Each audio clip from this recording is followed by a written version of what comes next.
Hello बच्चों, नमस्कार। Maths pedagogy का एक क्वेश्चन चाहे लेवल 1 हो चाहे लेवल 2 हो, बहुत आ रहा है भाई। वो है प्रॉपर्टीज ऑफ अर्थमेटिक ऑपरेशन। अगर मैं आपसे कहूं कि सबसे पहला जो प्रॉपर्टी है वो है आपका एसोसिएटिव प्रॉपर्टी, जिसको हम हिंदी में सहचार्य नियम भी कहते हैं। अगर हम एडिशन के संदर्भ में देखें भाई, अगर आपकी 3 टर्म्स है, मान लीजिए ए बी सी, तो पहली टर्म में आप चाहे 2 टर्म का बाद में जोड़ करके पहली में जोड़ दो, या स्टार्टिंग की पहली 2 टर्म्स को ऐड कर लो और उसमें तीसरी टर्म जोड़ लो, बात तो बराबर ही रहेगी। जैसे मैंने 2 यहाँ पर किया, 3 और 4, ये आ गया आपका 7 जोड़ दिया, आया 9। और 2 और 3, मान लीजिए ये ए और बी है, तो यहाँ आ गया 5, 5 में 4 जोड़ दूँ तो भी 9 ही आएगा। तो ये कहलाता है जमा के संदर्भ में आपका एसोसिएटिव लॉ। और गुणा के संदर्भ में अगर हम कहें, पहली टर्म को दूसरी तीसरी टर्म के गुणा से गुणा कर दो, जो निकल कर आ रहा है प्रोडक्ट, या फिर पहली दूसरी टर्म के प्रोडक्ट को तीसरी टर्म से गुणा कर दो, बात बराबर ही है। जैसे एग्जांपल में आप दे सकते हैं 2 इंटू 3 चौक 12, तो 2 इंटू 12 यहाँ 24 आ जाएगा। 2 तिये 6, 6 को 4 से करेंगे तो भी 24 आ जाएगा। तो ये कहलाता है आपका एसोसिएटिव लॉ, यानी कि आपका सहचार्य नियम। दूसरा नियम, नाम आता है, ऐसी प्रॉपर्टी आ जाती है, लिखकर बताना होता है आपको गोला मारकर कि भाई इस लॉ को ये कहते हैं। कॉम्यूटेटिव क्या होती है? कॉम्यूटेटिव है, जैसे मान लीजिए मैं यहाँ से अपने स्कूल गई, स्कूल से मैं वापस अपने घर आई। कॉम्यूट करना यही तो कहता है, ट्रैवल करना। तो वही वाली बात है कि ए में बी जोड़ दो या बी में ए जोड़ दो, बात तो बराबर ही है।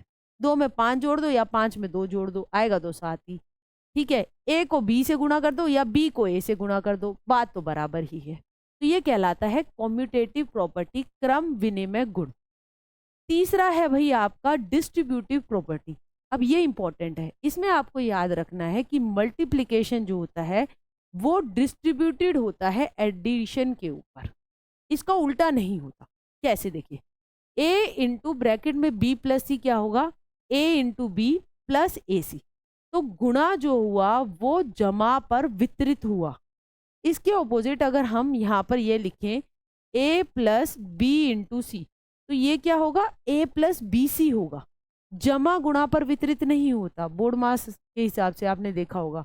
तो ये ए लॉ जो कहलाता है वो कहलाता है डिस्ट्रीब्यूटिव प्रॉपर्टी, यानी वितरण नियम, जो कि आपका गुणा जो होता है वो जमा पर वितरित होता है। इसके बाद आ गया आइडेंटिटी। आइडेंटिटी होती है यानी कि शीशा। ठीक है, शीशा, शीशे में आपकी पहचान होती है। ऐसे ही जब अगर आप जमा के संदर्भ में देखें तो किस चीज को जमा करें कि वही चीज आ जाए, तो जीरो ऐड करें तो वही चीज आती है। तो जीरो जो होती है वो होती है आपकी एडिटिव आइडेंटिटी। गुणा के संदर्भ में अगर देखें, हम किस चीज से किसी चीज को गुणा करें कि वही चीज आए, तो 1 से गुणा कर दो। हाँ जी, एक होती है आपकी मल्टीप्लिकेटिव आइडेंटिटी। एडिटिव इनवर्स क्या होता है?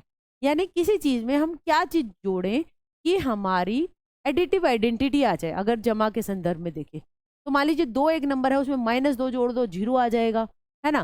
तो ए का एडिटिव इनवर्स -a होगा, -a का a होगा, है ना, ताकि हमारी एडिटिव आइडेंटिटी 0 हमें मिल जाए। मल्टीप्लिकेटिव आइडेंटिटी क्या होती है? किसी चीज को किससे गुणा करेंगे कि आपको 1 मिल जाए। ए है तो उसको 1/a उल्टा करके गुणा कर दो, 1/a है तो उसको a से गुणा कर दो, आपको आपकी मल्टीप्लिकेटिव आइडेंटिटी 1 मिल जाएगी।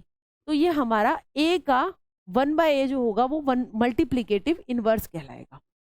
क्लोजर प्रॉपर्टी क्या होती है? एडिशन के संदर्भ में अगर a और b इंटीजर्स बिलोंग करते हैं तो इनका जो जमा होगा वो भी, जो निकल कर आएगा नंबर, वो भी इंटीजर होगा। ऐसे ही अगर मल्टीप्लिकेशन में a और b इंटीजर है तो a और b का जो गुणन निकल कर आएगा वो भी इंटीजर होगा। लॉज, इनके नाम ध्यान से याद कर लीजिएगा, इंपॉर्टेंट है, बार बार आ रहे हैं। वीडियो अच्छी लगी हो तो इसको लाइक कर दीजिए और कमेंट जरूर कीजिएगा। Thank you.